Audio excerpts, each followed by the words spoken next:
ఇది సరే, అది సింకింగ్ షిప్. పార్టీ నాశనం అయిపోతుంది ప్రభుత్వం చేసిన పనుల వల్ల, అది ఓకే. కానీ ఇదంతా జగన్ ఆడుతున్న ఆట, అది వీళ్ళకి అర్థం కావట్లేదు అనేది అదేగా మీరు అన్నది. సో దానికి మీరేమంటా చెప్తారా రాజు గారు? చెప్తా.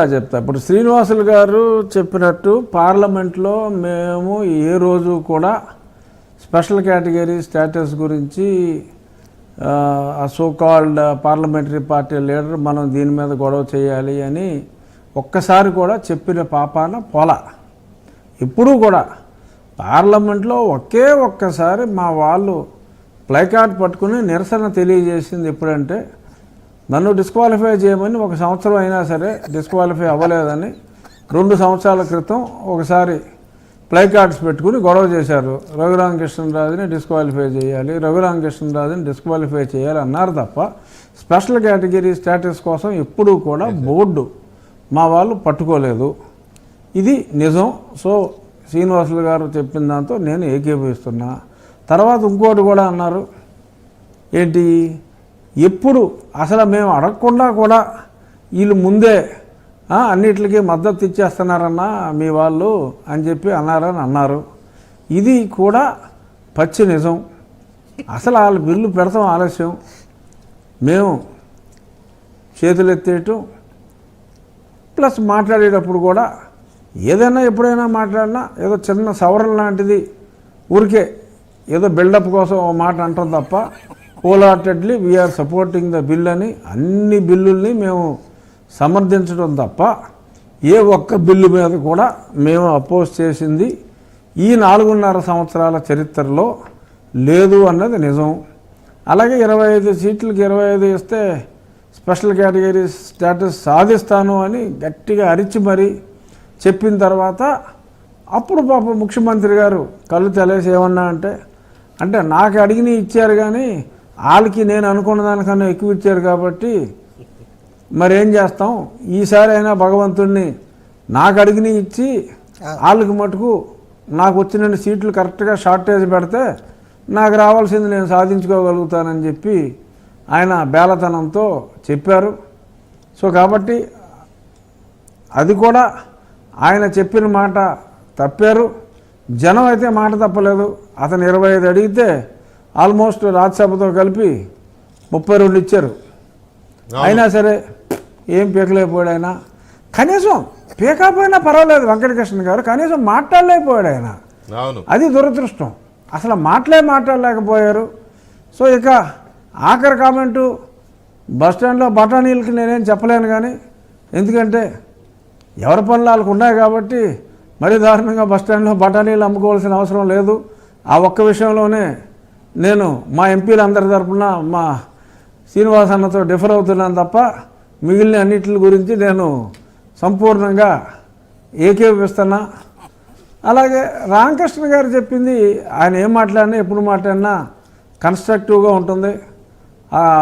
నిజమైన కమ్యూనిస్ట్ నాయకుల్లో నాకు నచ్చేది అదే, నిర్మోహమాటంగా ఉన్నది ఉన్నట్టు చెప్తారు. వాళ్ళు ఎప్పుడు కూడా విలువలకే కట్టుబడి ఉంటారు కాబట్టి, ఆయన మాట్లాడింది కూడా ఆచితూచి మాట్లాడారు కాబట్టి ఆయన చెప్పిన దాంట్లో ఏమీ ఖండించడానికి ఏమీ లేదు, నోరు మూసుకుని ఏకీభవించడం తప్ప. ఎస్, ఆయనకు అన్నీ తెలుసు. జగన్మోహన్ రెడ్డికి ఆయన చెప్పినట్టు అన్నీ తెలుసు.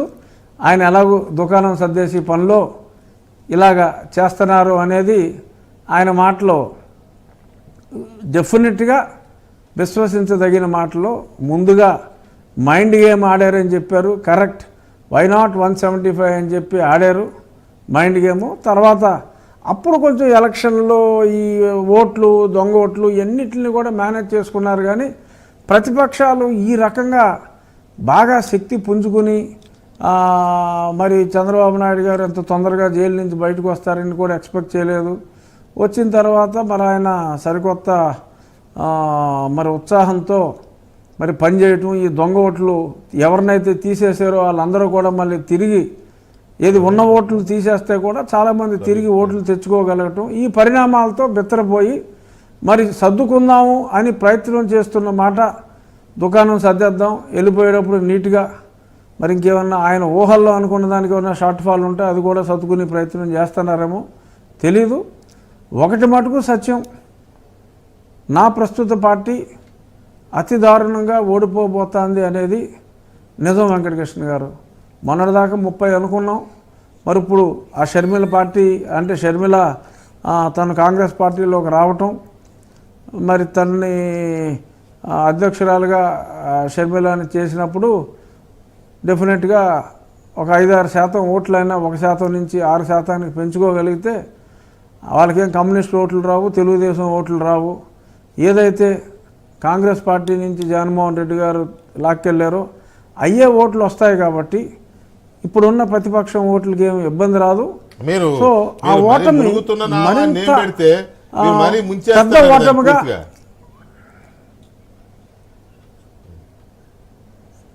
అంటే ములుగుతాంది అంటే ఇంకా ఆల్రెడీ అయిపోయింది, సగం దాకా వెళ్ళిపోయింది. సో ఇంకా దాన్ని మనం లేకడం అది టైటానిక్. అది టైటానిక్ సీన్లు ఏమైనా ఉంటాయో చూద్దాం. సో టైటానిక్ లో మంచి మంచి దృశ్యాలు ఉంటాయి. సగం మునిగిన తర్వాత టైటానిక్ లో ఉన్నట్టు పొలిటికల్ సీన్లు ఏమైనా ఉంటాయో చూద్దాం. తొందర అప్పుడే మీరు ముంచేస్తున్నారు దాన్ని. రఘురామకృష్ణరాజు గారు చెప్పేది కరెక్టే, అంతేనా? మునిగిపోక తప్పదు, అది దాని పని అయిపోయింది. ఎప్పుడు 6 నెలల క్రితమే అయిపోయింది. ఇప్పుడు కనపడుతుంది అంతే. లేకపోతే అంటే కానీ మీ దాంట్లో మీ క్యాప్షన్ పెట్టిన దాంట్లో ఒకటి అంతగా నచ్చలే. మీరేమంటున్నారంటే ఏదో తెలుగుదేశం వాళ్ళు జనసేన వాళ్ళు కలిసిపోయింది, లేదంటే షర్మిల వచ్చినందుకు పోయింది, లేదా మా జెండాలు చూసిపోయింది అని కాదు. అసలు 50% కారణము జగన్మోహన్ రెడ్డి. ఆయన సొంతంగా సెల్ఫ్ గోల్. నేను ఆ మాట దానికి ఎందుకు చెప్తానంటే ఇదే మాట సార్. అయితే మీ ఇద్దరి కాన్సెంట్ తో రాజు గారు మీరు కొంచెం టైం స్పెండ్ చేయాలి. ఒక చిన్న బ్రేక్ తీసుకుని వచ్చేస్తాను, దీని మీద మాట్లాడదాం ప్లీజ్.